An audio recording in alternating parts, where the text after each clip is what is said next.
Bienvenue sur le journal des rencontres avec l'invité du jour, Anne Morin. Bonjour Anne.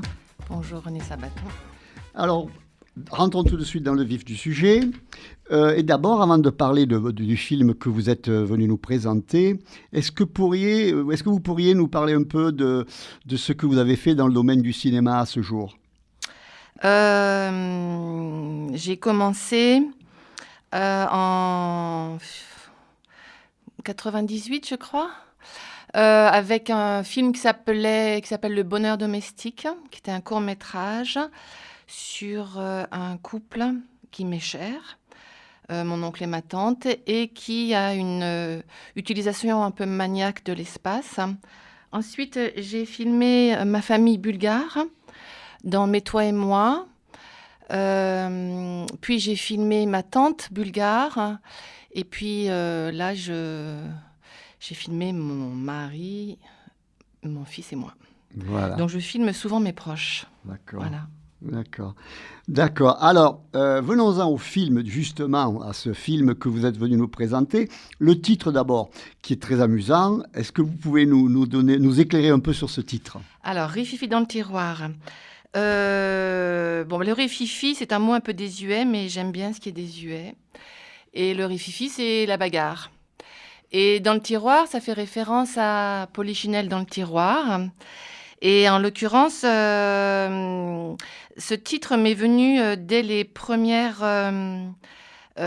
rendez-vous avec les psychologues de l'adoption, où on m'a dit un jour, après un rendez-vous où on avait parlé de plusieurs choses, qu'aujourd'hui on avait ouvert plein de petits tiroirs et que nous, le couple, il fallait qu'on retourne dans ces tiroirs, qu'on se repose les questions.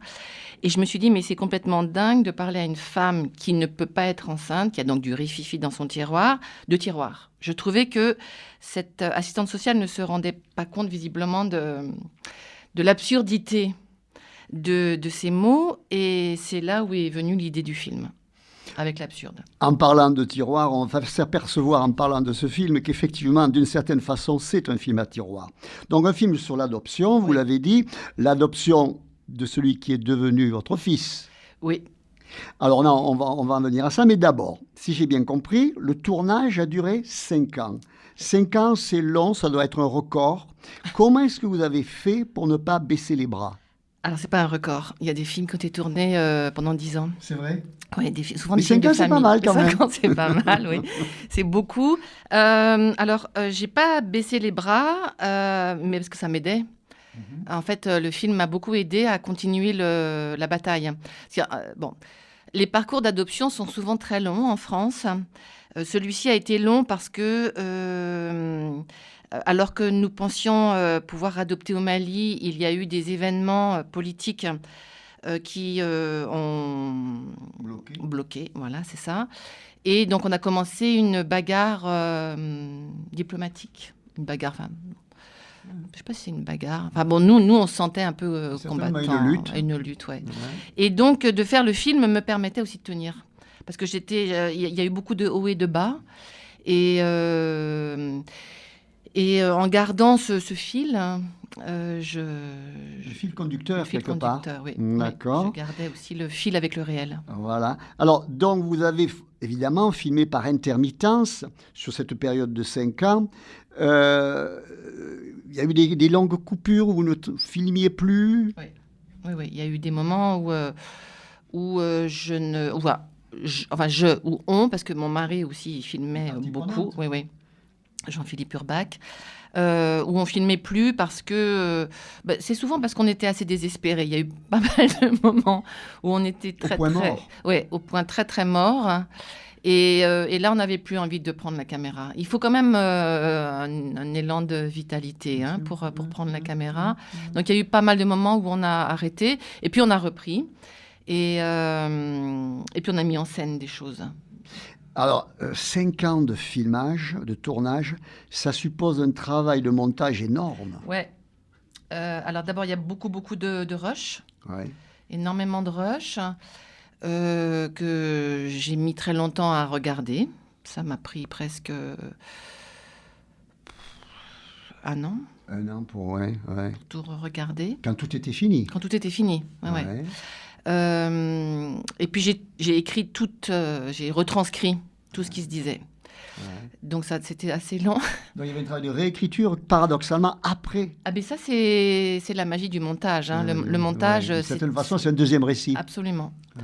C'est totalement un deuxième, voire même des fois un troisième, parce que des fois on écrit un film, on en tourne un autre, parce que le réel aussi nous embarque ailleurs, et on en monte encore un autre. Un troisième. Ouais. Et si je comprends bien, c'est vous qui avez monté le film? C'est moi qui ai monté, ouais. D'accord. Ouais. Alors là, c'était pas c'était pas voulu au départ. C'est que il y a eu comme ça arrive assez souvent, il n'a pas eu un parcours de production qu'on lui aurait souhaité. Et précisez donc, cela. Eh bien, la productrice Blanche Guichou de Agathe Film a essayé de chercher des partenaires partout. Et puis, on en a trouvé un et il fallait qu'on ait le CNC. On n'a pas eu le CNC. Donc, son édifice assez fragile s'est écroulé. Et donc, voilà, je me suis retrouvée avec le film sur les bras. Mmh. Et donc, j'ai décidé de le monter moi-même. Alors, il se trouvait que je savais monter, techniquement, je veux dire. Et il se trouve que Jean-Philippe Urbach est aussi monteur. Mais en plus, c'est un film tellement personnel que je crois qu'il était préférable que vous fassiez vous-même le montage. Oui, moi, je ne crois pas que... On dit toujours qu'il faut de la distance. Eh bien, je ne crois pas qu'il faut toujours de la distance. Pas sur un sujet comme celui-là, en tout cas. Non.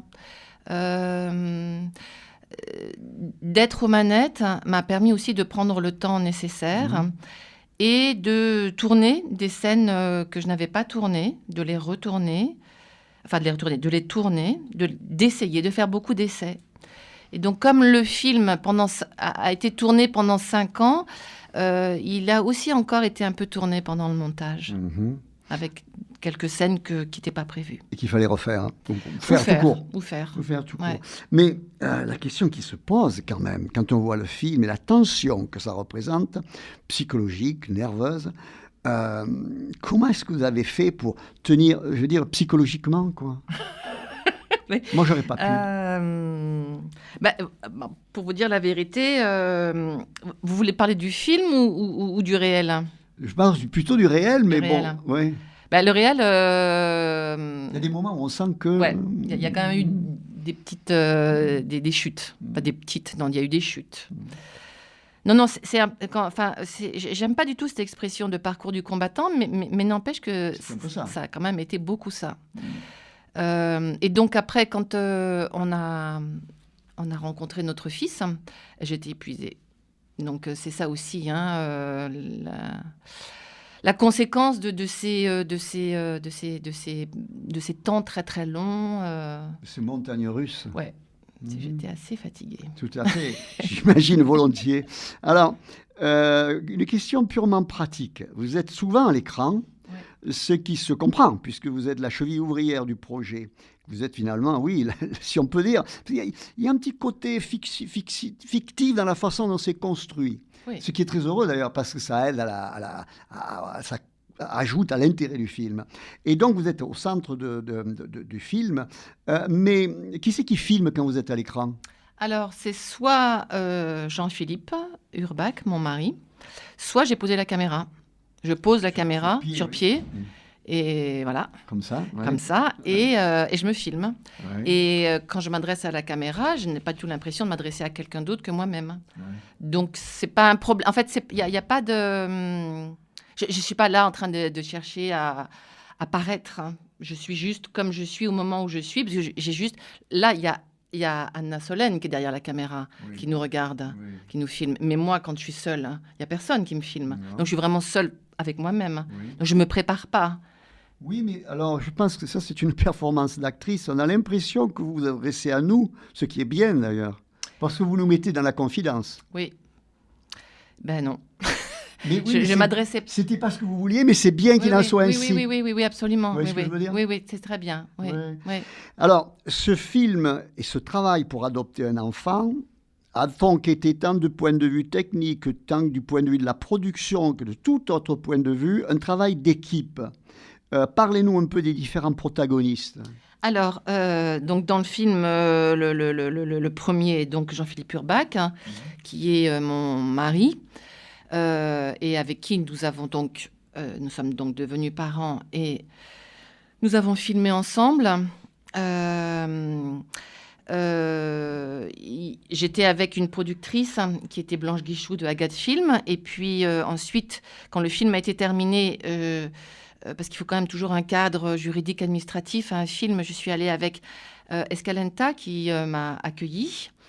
Et alors dans le film, donc on voit qu'il y a une famille, hein, puisque l'adoption c'est quand même une histoire de famille. C'est pas qu'une histoire de foyer, c'est une histoire de famille. Un célibataire peut-il adopter? Oui, oui, en France, oui. Enfin, dans certains pays. pays. C'est pas évident. Alors, on ne le favorisera pas, sans doute. Non, c'est vrai. Et puis, moi, je ne sais pas comment ils font. Je suis très admirative.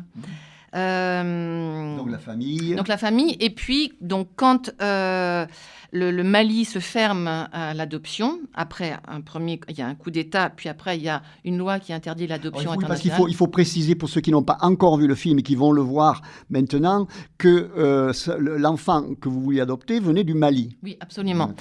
Nous étions portés candidats au Mali et le Mali nous avait acceptés. Et puis après, il y a eu donc un coup d'État et après, il y a eu une loi qui interdisait l'adoption internationale. Et à partir de ce moment-là, nous, on s'est dit, mais ils nous ont sélectionnés, essayons d'aller au bout de ce processus que nous avons commencé avec le Mali. Et donc là, nous avons monté un collectif de parents qui étaient dans la même situation que nous. Et Sur la région parisienne ? Non, sur toute la France. Il y avait environ 70 familles françaises qui étaient concernées par cette situation. Et dans le monde entier, il y en avait 150. Des Canadiens, des Espagnols, des Italiens, des Allemands. Et donc, on a monté un collectif, mais nous, Français, on était en relation avec les collectifs espagnols et italiens. Et dans le collectif, au départ, on était une dizaine de foyers. Puis le temps passant et les hauts et les bas, le collectif s'est réduit et à la fin, on n'était plus que 4 foyers. Ah, il y en a beaucoup qui ont laissé tomber. Donc. Oui. Ouais. Oui. Alors, qui ont laissé tomber soit leur démarche d'adoption, soit le collectif, la bagarre. Ouais. Et donc, si je comprends bien, quand vous étiez au début, les 70 familles, c'était essentiellement, voire exclusivement des échanges épistolaires ou par informatique interposée. Ouais. Mais à partir du moment où vous n'étiez plus que 4, là, vous étiez beaucoup plus proches les uns des autres. Oui, mais il y avait quand même, par exemple, il y avait un couple à Montpellier, très actif. Oui. Et sur la région parisienne ? Oui, on était essentiellement sur la région parisienne. Voilà. Ouais. Là, c'est des gens que vous connaissez bien maintenant. Oui. Bien sûr. Voire même peut-être des amis. Voilà, ce sont des amis, effectivement. Qui apparaissent dans le film. Oui, il y a Laurence Aziza qui est dans le film. Oui. Il y a Florence et Bernard Barrère qui étaient à Montpellier. Il y a Véronique Blanc qui apparaît aussi dans le film. Il y a les Belles Amies. Alors eux, ils sont à Lens-le-Saunier, donc ils ne sont pas dans le film, mais ils sont quand même amis. Voilà. On a gardé... Voilà, de bons rapports avec eux. Alors, tout au long du film, vous avez, en incise, ménagé des intermèdes. Ce sont par exemple les bonhommes en fil de fer et autres choses encore. Est-ce que vous pouvez nous parler de ces intermèdes qui sont pleins d'humour, pleins de poésie pour la plupart, mais aussi sombres pour certains? Expliquez-nous en quelle façon ils rythment le film, qu'est-ce qu'ils apportent à votre écriture? Les personnages en fil de fer sont comme des avatars. C'est-à-dire qu'ils tiennent des rôles que nous ne pouvions pas tenir. Par exemple, une dispute de couple. Quand un couple se dispute, ils pensent rarement à mettre la caméra en marche. D'ailleurs, je ne sais pas si c'est très sain de le faire. Dans un film de fiction. Voilà, c'est ça.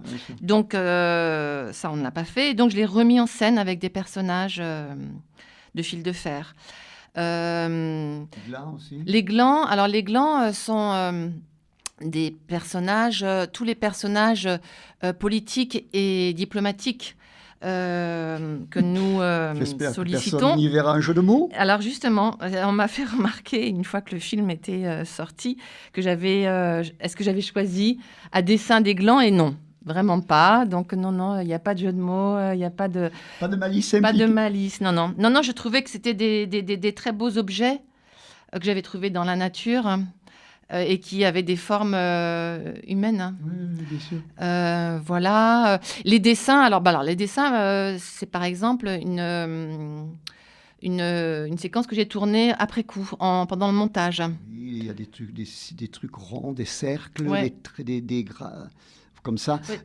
Ça correspond souvent plutôt à un moment psychologiquement où vous sentez un peu au bout De du rouleau. tension, de tension, voilà. oui. Donc ça, c'est des séquences d'animation que j'ai faites après coup. Après, il y a il y a des tas de séquences aussi que j'ai filmées tout au long de ces 5 ans, qui n'avaient pas forcément à voir avec l'adoption, mais qui pouvaient m'émouvoir. Oui. Moi, je trouve que c'est très intéressant parce qu'il me semble que ça ajoute vraiment quelque chose au film. C'est pas une simple ponctuation, c'est un commentaire. Là encore, ça tire le film du côté de la fiction. C'est un peu comme la description dans un roman. Ça apporte quelque chose sur votre état d'esprit Oui, de façon métaphorique, en c'est quelque ça, sorte. c'est ça. C'est très intéressant. C'est exactement ça. Mais est-ce que c'est pas un peu votre spécialité professionnellement de monter des... Alors, j'ai pas mal travaillé pour Arte, pour faire des habillages. On appelle ça des On habillages. appelle ça des habillages. Autrefois, il y avait des soirées thématiques sur Arte, je crois qu'il y en a toujours d'ailleurs, mais autrefois, il y avait un habillage par thème de soirée thématique. Et donc, nous étions quelques graphistes à faire ce travail, qui était un travail fabuleux. D'accord. OK. Alors, donc pendant 5 ans, votre maison est devenue un studio de cinéma, Oui. témoin de vos joies et de vos coups de cafard, Oui. quand tout avait l'air de capoter. Oui. Est-ce que cette invasion de l'espace privé a été quelque chose qui vous a aidé ou au contraire, parfois, est-ce que c'était un peu lourd à porter? Les deux. C'est-à-dire que parfois, ça permettait donc de mettre en mouvement, d'essayer d'imaginer quelque chose et donc de se mettre avec la caméra dans une construction. Et parfois, c'était insupportable parce qu'on l'avait partout. Donc, je me souviens d'un jour où on est allé en randonnée pédestre et on portait la caméra, quoi. Au dos. Au dos. D'ailleurs, il y a des séquences de randonnée. Enfin, il y a 1 ou 2 plans de randonnée pédestre. Alors maintenant, je suis très contente que ces plans soient là. Mais c'était non-stop, quoi. C'était en permanence, ouais. Oui, c'était une... Ça vous tenait au travail en même temps. C'est ça. C'était lourd. Ouais. Ouais. Alors, en même temps, on en a déjà parlé, mais j'y reviens. Toute la famille, là, c'est quelque chose de bien spécifique, est mise à contribution tout au long du film pour des travaux de maçonnerie ou de peinture que vous avez inclus ces moments qui ont l'air a priori hors sujet. Pourquoi est-ce que vous avez inclus ces moments-là? Parce que en fait, quand même, faire famille, construire une maison. Là, on ne construit pas, on rénove, mais on prépare le nid, quoi. Hein. Enfin, bon, c'est un peu. C'est ça, oui, c'est ça, quoi. Bien On sûr. prépare le nid. Tout à fait. Voilà. Je trouve que en même temps, indirectement, ça pouvait être une façon comme une autre, disons, de vous remonter le moral, quoi. Oui. Et puis, c'est ça aussi. Il y a une scène où Jean-Philippe tape pour casser un mur. En fait, quand on filme, on est physiquement actif. Hein, on a la caméra avec soi. Hein, on engage le corps. Construire une maison, on engage aussi. En fait, donc il fallait sortir aussi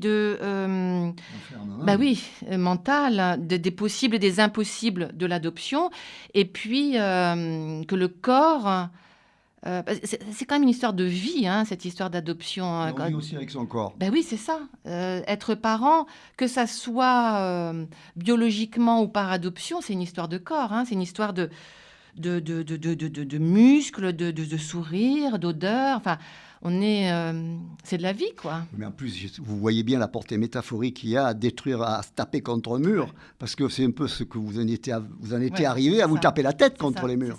Donc c'est une façon de se défouler. Oui. Là, métaphoriquement, on comprend très bien le rôle de ce geste.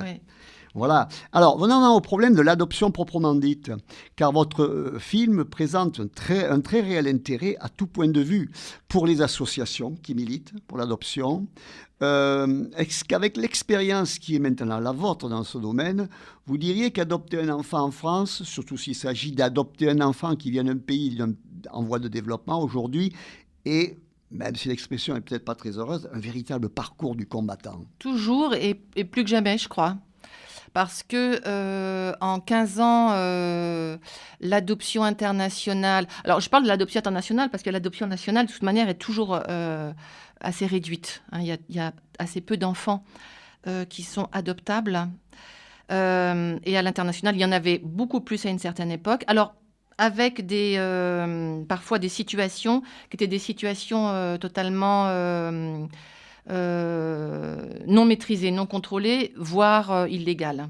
Donc, ce qui se passait il y a 15 ans n'est pas forcément, ou 20 ans, n'est pas forcément un étalon.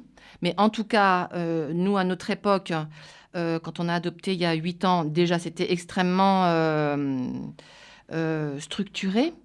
Et il y avait environ 3000 adoptions par an. Là, je crois que c'est 500 maintenant. Donc, c'est extrêmement difficile d'adopter. Et pourquoi est-ce que des pays refusent de... Enfin, oui, pourquoi est-ce qu'ils refusent ça... Alors, il y a plusieurs raisons. Certaines sont plutôt positives, c'est-à-dire qu'il y a des tas de pays dans lesquels désormais il y a une part de la population qui veut adopter, ce qui n'est pas le cas au Mali.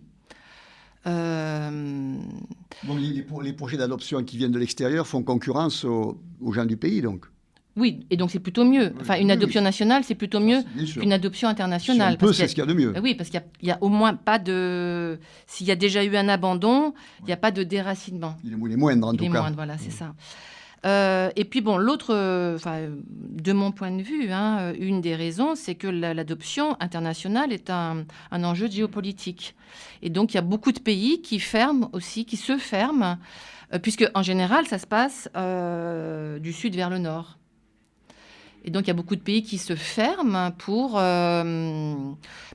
reprendre leur souveraineté. Alors, le problème moi, je trouve que c'est plus que justice de reprendre sa souveraineté. Sauf que, par exemple, au Mali, les Maliens n'adoptent pas un enfant qui est sans origine connue. Donc, ces enfants-là ne seront jamais adoptés. Et donc, resteront toujours en institution. Donc, en fait, ce mouvement d'aller vers la souveraineté et vers l'adoption nationale, c'est super, si ça se fait. Et ça se fait pas toujours. Ça se fait pas. Ouais. Donc on peut imaginer différentes raisons pour lesquelles ils refusent de voir les pays d'Europe du Nord adopter des enfants de chez eux.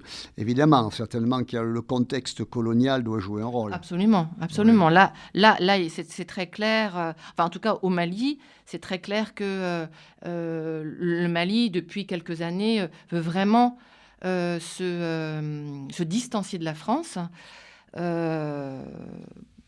Pour que ce passé-là soit une bonne fois pour toutes... Pour l'exorciser quelque part. Oui, peut-être, ouais. Enfin, en tout cas, ne plus avoir affaire à la France. À la France, oui, ouais. Oui. Et pas que dans le domaine de l'adoption, d'ailleurs. Non. Mais ça c'est presque...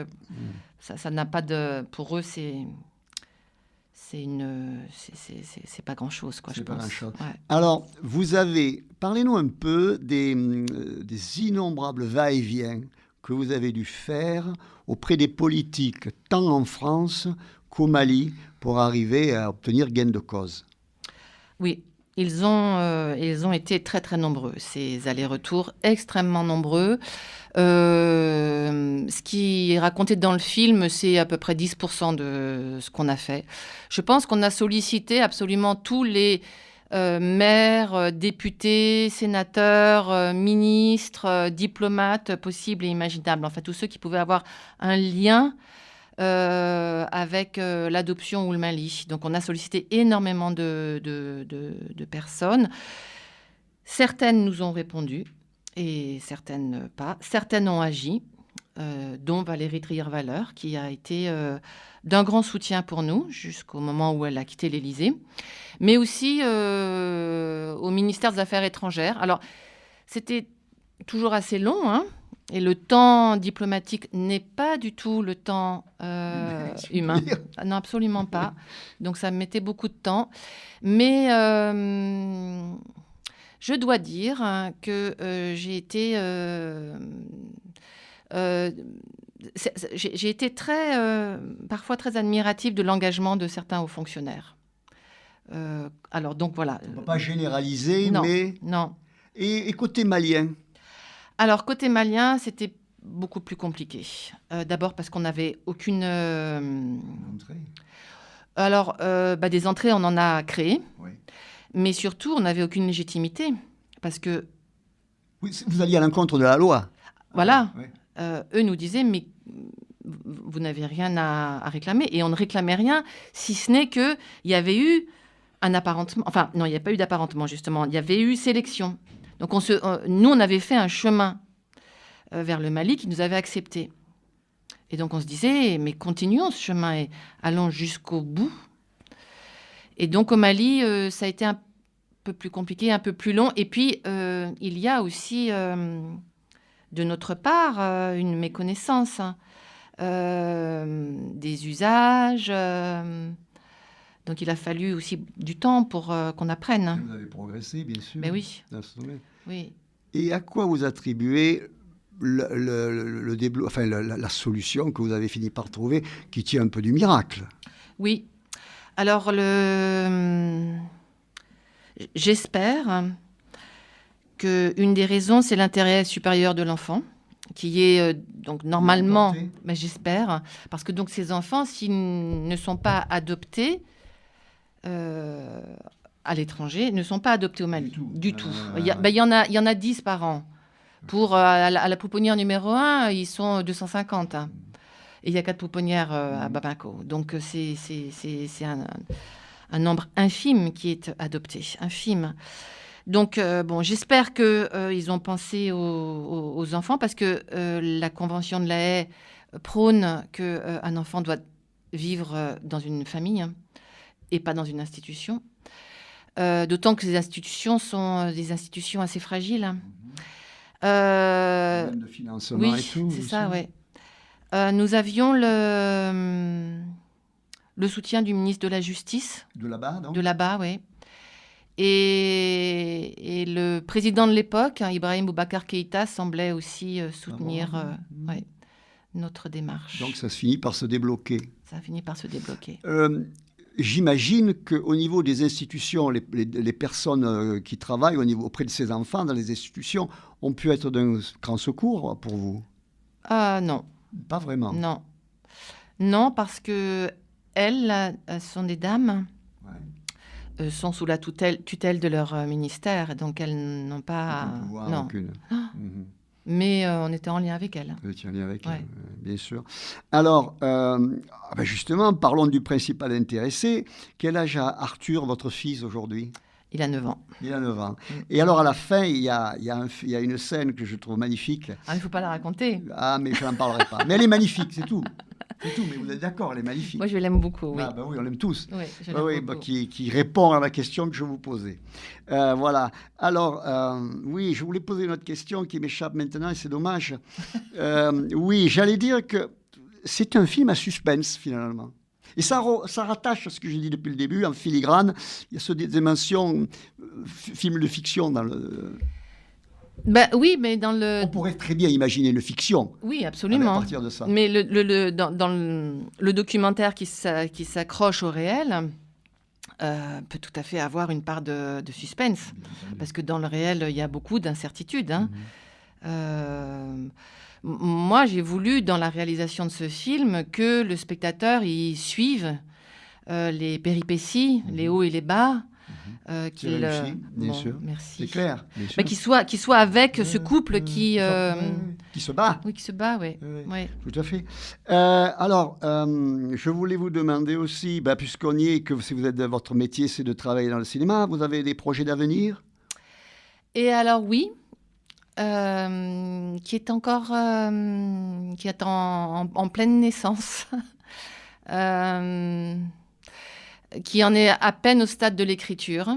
Donc c'est tout, c'est même pas encore un nouveau-né. D'accord. Mais et peut-être que ça se fera longuement, comme Voilà, Rififi comme, dans le tiroir. voilà.